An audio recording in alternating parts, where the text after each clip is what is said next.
Qu'est-ce que Figma? Comment cela fonctionne-t-il dans la conception d'expériences utilisateurs? Et pouvons-nous apprendre Figma chez nous gratuitement? Nous le verrons dans cette vidéo.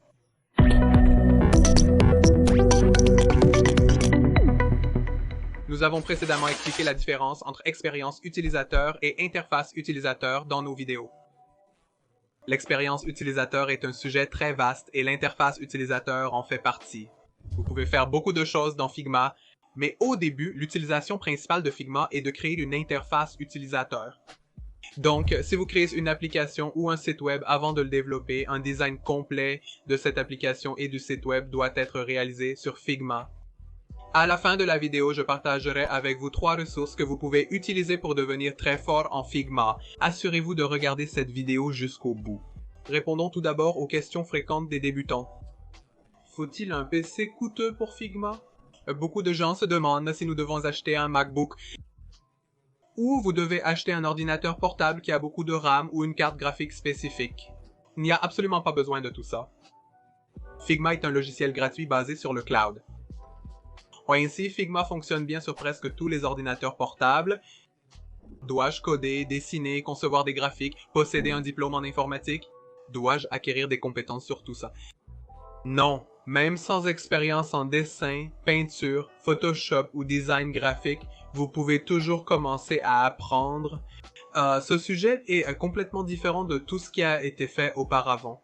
Oui, en concevant une interface utilisateur, un sens esthétique est nécessaire qui se développe avec la pratique.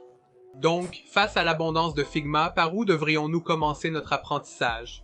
Alors, il y a 7 choses que vous devez absolument apprendre. Vous ne pouvez pas faire les ignorer. Maintenant, n'ayez pas peur d'entendre leur nom. Ne vous inquiétez pas, nous expliquerons tout. Il s'agit de contraintes, composants, variantes, mise en page automatique, style, bibliothèque et prototypage. Vous pouvez tout apprendre très facilement sur la chaîne YouTube de Figma. Je vais maintenant vous montrer la playlist gratuite pour apprendre tout cela. Croyez-moi, ce n'est pas aussi compliqué que vous le pensez. Combien de temps pour apprendre Figma? Figma est en fait un logiciel très créatif, avec beaucoup de possibilités.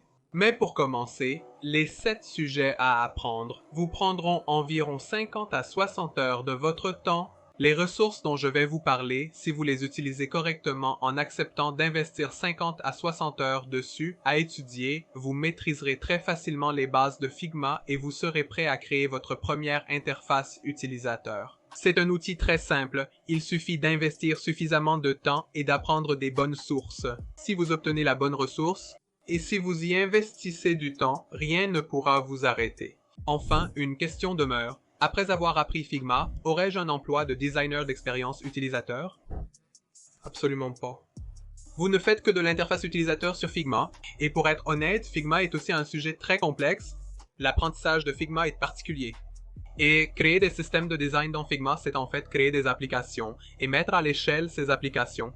Mettre à l'échelle signifie que vous l'avez d'abord conçu pour mobile, pour iPhone Operating System, pour Android et pour le web, et tout cela est très complexe. Donc vous souhaitez à obtenir un emploi. Après avoir maîtrisé Figma, continuez d'étudier le sujet. Donc, apprendre Figma, c'est le chapitre 1. C'est le premier chapitre et de nombreux autres chapitres restent à apprendre. Mais vous n'avez pas à vous en soucier, parce que j'ai téléchargé un cours gratuit de 15 épisodes sur cette chaîne. Disponible en hindi et en anglais, du début à la fin, j'ai partagé toutes mes expériences, tous mes précieux conseils, ressources, toutes mes connaissances. J'ai tout partagé. Donc, si la conception d'expérience utilisateur vous intéresse, consultez ce cours. Je mettrai le lien dans la description. Il y a un document Notion où j'ai rassemblé toutes les ressources en un seul endroit. Avec, il sera très facile pour vous de comprendre ce que vous voulez apprendre, comment faire un portfolio, comment postuler, comment construire réellement vos designs depuis le niveau le plus basique. Pour conclure, voici les 3 principales ressources gratuites pour apprendre Figma par soi-même. Je mentionne d'abord la chaîne YouTube de Figma. C'est très évident, mais beaucoup de gens négligent ce fait et ignorent que si vous voulez apprendre Figma, il n'y a pas de meilleure ressource que la chaîne YouTube de Figma. Mais au sein de cette chaîne, il y a 3 listes de lecture qui sont très importantes. La première playlist est nommée « Explorer les fonctionnalités de conception ». Je mettrai tous les liens dans la description. Pas d'inquiétude, je vais mentionner ces 3 listes de lecture. Votre deuxième liste de lecture s'appelle Figma Tips, où il y a des vidéos de 2 à 4 minutes, mais elles sont très efficaces. Elles contiennent tellement d'astuces intéressantes et qui font gagner du temps qu'elles vous feront économiser des heures à long terme. La troisième playlist est longue, mais j'ai beaucoup appris grâce à elle. Et je n'exagère pas. En réalité, il semble qu'aucun éloge ne suffit pour cette liste de lecture.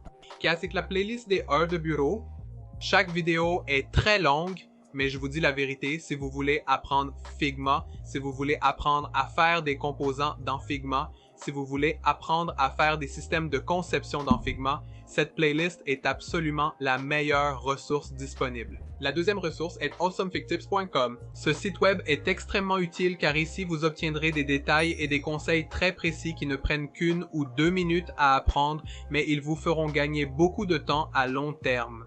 La troisième ressource est figmalion.com. Toutes les catégories importantes se trouvent sur le bandeau gauche. En cliquant sur ces catégories, vous accédez à toutes les ressources importantes sur le bandeau droit pour étudier ce sujet. Donc, sur ce site BI, vous avez toutes les ressources mondiales rassemblées au même endroit. C'est presque comme un moteur de recherche spécifiquement pour les ressources Figma. Donc, en cherchant sur ce site, vous trouverez probablement la solution à votre problème. Si vous êtes un débutant ou un designer d'expérience utilisateur avec des doutes spécifiques, n'hésitez pas à commenter ci-dessous, parce que nous allons télécharger beaucoup de vidéos sur cette chaîne et je veux m'assurer que nous répondons à toutes vos questions. Si vous aimez cette vidéo, assurez-vous d'aimer et de vous abonner et de cliquer sur l'icône de la cloche. J'ai constaté en regardant mes statistiques YouTube que peu d'entre vous ont cliqué sur l'icône de la cloche. Assurez-vous de cliquer sur la cloche. Vous serez notifié à chaque nouvelle vidéo. Prenez soin de vous. Continuez à concevoir des choses incroyables. Votre ami Anshmera vous fait ses adieux.